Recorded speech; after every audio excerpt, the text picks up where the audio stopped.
Ja sam išao putem onoga što je bilo 70. godina, to je bio tehnološki razvoj u Makedoniji. Otvorili su se puno kompanija koji su bili povezane s inženjerstvom. Ja sam bio tehnolog.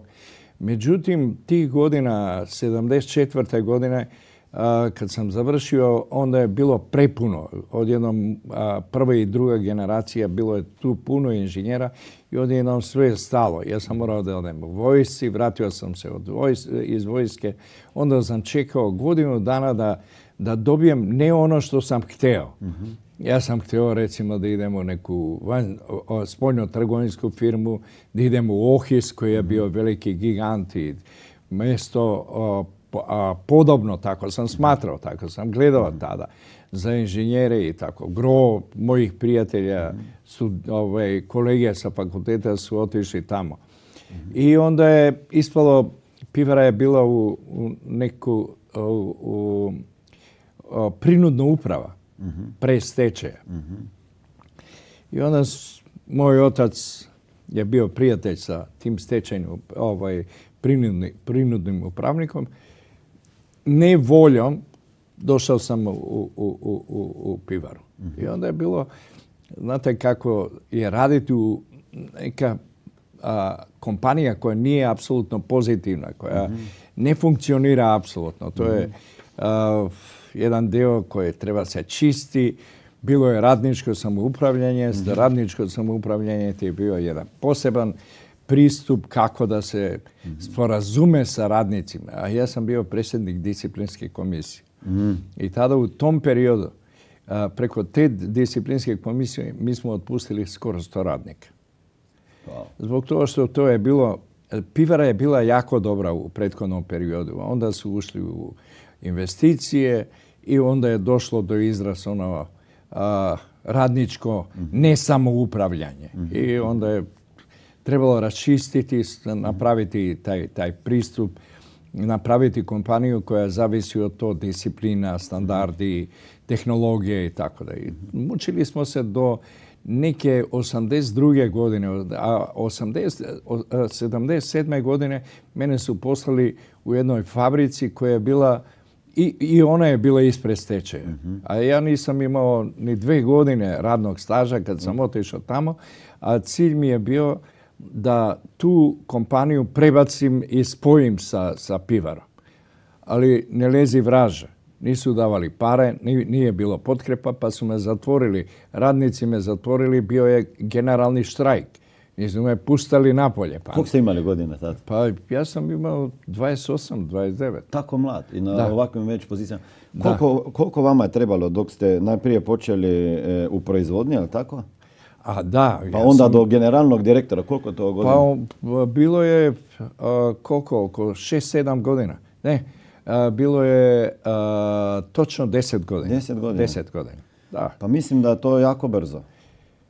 I jako brzo, ali ja sam prošao cijel taj niz. Ja sam radio u pivarstvo, pa radio sam u toj firmi gdje se radilo i vino, i alkohol se radio, i sokovi su se radili, pa onda smo mi otvorili proizvodnju sokova, pa onda smo otvorili jedan vinski sirčetanu veliku 82. godine. Tako da sam sve te procesi i tako dalje, sve te tehnologije imao sam u malu ruku. Ja sam znao cijelo taj niz kako ide, šta fali, kako treba se poboljšati i tako dalje.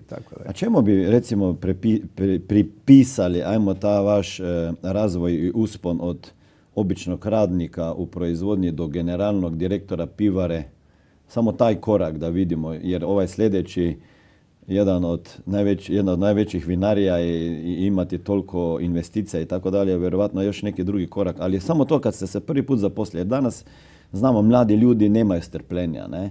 Oni bi odmah bi pucali na visoko, a sad vi ste došli kao u proizvodnju raditi.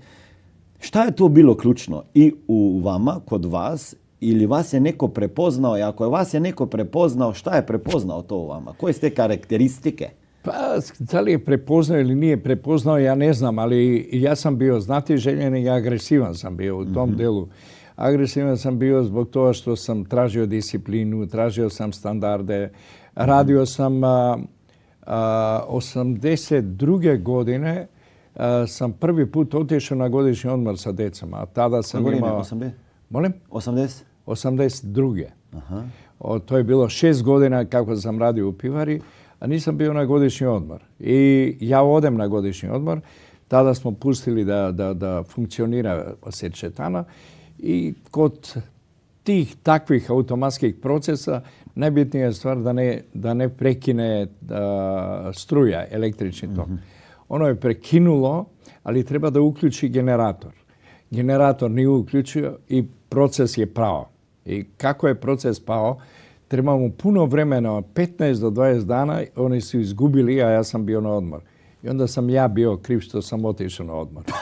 I onda me direktor bacio u senci, ja sam bio tehnički direktor, ali nije me zvao, nisam išao na sastanke i nekako sam bio izoliran. Ja sam tada odlučio da treba da idem. I tražio sam mjesto, međutim kasnije sam saznao da svugdje gdje sam išao, on je znao gdje idem i rekao im stop. Stop, nemojte da ga primate. I onda ste još... I onda je prošlo 6 mjeseci, onda sam se vratio i tako dalje, i tako dalje. I tako da, posle 3-4 godine sam postao generalni direktor. Imajte na umu, tada smo imali i komunističku partiju, pa onda je bila kadrovska komisija u izvršnom savjetu i onda nisi mogao tako lako da prođeš. Recimo, pivara je već počela da pokazuje znaci za jedan podem i tako dalje. I tako. To je... Rekli ste par riječi, recimo rekli ste disciplina, agresivnost. Kakav savjet bi dali danas tim mladim ljudima koji su na početku svoje karijere, pa bi možda morali čuti kako razmišljati, koje vrijednosti imati, kako se ponašati da bi možda napravio neku karijeru? I sad je ta generacija, ja imam jednog takvog kod kuće, 27 godina i još nisam ga navikao. On mi je otvoreno rekao, slušaj tata, nemoj da misliš da ja idem, da ću doći po tvojim stopama. Ja da ustanem u 6, da se vratim u 12 i ne to jedan dan, da, u 12 navečer, i ne to jedan dan, nego svaki dan ja to neću da radim. I sada ja jedino što savjetujem mlade ljude, oni moraju da slede svoja lepi san, da imaju, da sanjaju, da budu deca, ali da traže da taj san se ispuni. Da bi se ispunio san, ne možemo da radimo Bitcoin, mi ćemo uhvatiti Bitcoin, radit ćemo sa Bitcoinom i tako dalje. Mreža, pa evo moj sin radi taj IT, bave se tom aplikacijama raznim i tako dalje. Idu tim u redu, to je taj deo i ne možeš ti da pobegneš. Ima puno uslova da se preskokne ovaj teški put. Ja samo se pitam i tražim ove ljude koji bi htjeli da budeš ti u proizvodnji, proizvoditi consumer goods product, fast consumer goods product. To je ipak je malo kompliciranije i moraš da imaš veći tu energiju, moraš da imaš desire, moraš da imaš passion u tom delu. Ako nemaš, dolazi, ja im kažem, nemojte da dolazite ako neko vas gura da dođete ovdje da radite. Ovdje se dolazi s ljubavlju. Ako imaš ljubav i ako imaš passion, ti možeš da opstaneš i da odradiš. I to se vidi po ljudima koji imaju energiju. Zbog toga što sada, gdje živimo mi? Živimo u okolini puno straha. Pobeći od straha treba da imaš želju i da imaš svoj put po kojem ideš. A za to ti treba energija. Nezavisno šta se dešava, energija da treba da bude u tebe, da je potikne. Zbog toga što energija ti dolazi od mozga, ne dolazi od noge ili od ruke. Baš ste puno ovih rečenica upotrebili. Moram ja još jednom pogledati ovaj intervju. Rekli ste energija, strast, vizija, snovi.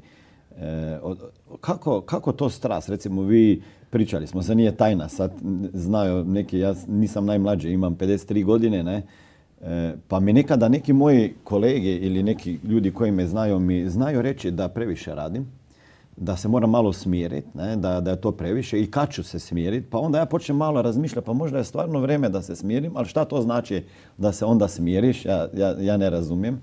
I onda pričam danas dok smo imali doručak sa vama i vi mi ste rekli koliko imate još tih putovanja, letova sa avionom i idete u neke gradove u Europi, jel tako? Pa onda ja ovako vas gledam pa razmišljam pa kažem, pa koliko ima ovaj čovjek godine? Ne pričamo o godinama. U 21. veku, mi smo 25. godina da pričamo o godinama, to je sramota. Znaš, ja mojim mladim kolegama kažem, slušajte, osnovna stvar je ono što radite da radite s ljubavlju. Ako radite s ljubavlju, vi ne radite. Vi imate zadovoljstvo i to vas pravi zadovoljnim. Ako to vas čini zadovoljnim, onda ne radite vi. Vi kao da igrate fudbal. Meni je ljubav da igram fudbal, pa igram fudbal i ti si zadovoljen, ti si sretan to što radiš.